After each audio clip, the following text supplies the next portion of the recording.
रत्नागिरी तालुक्यातील गणपतीपुळे तीर्थक्षेत्रात सध्या जोरदार पाऊस पडत असून या ठिकाणचे तलाव मोठ्या प्रमाणात भरून पाहत असल्यानं बच्चे कंपनी आणि युवक वर्ग इथं पोहण्याचा आनंद लुटताना दिसत आहेत।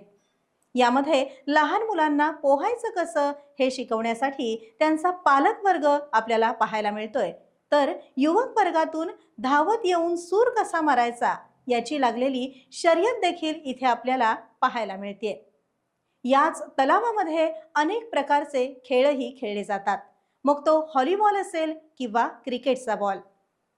तळ्याच्या एका काठाकडून दुसऱ्या काठाकडे अगोदर कोण पोहोचतं, तसंच तलावाच्या तळाशी जाऊन खर काढणं म्हणजेच माती काढणं हा एक प्रयोग देखील इथं केला जातो। एकंदरीतच सुट्टीच्या दिवसात या ठिकाणी पोहण्यासाठी मोठी गर्दी दिसून येत असते। गणपतीपुळे आणि बाजूच्या परिसरातील स्थानिक तसंच पर्यटक तलावात स्नानाचा आनंद घेत असतात। गणपतीपुळे गावचं हे तळं पोहण्यासाठी अगदी सुरक्षित असल्यानं या ठिकाणी मोठी गर्दी होत असते।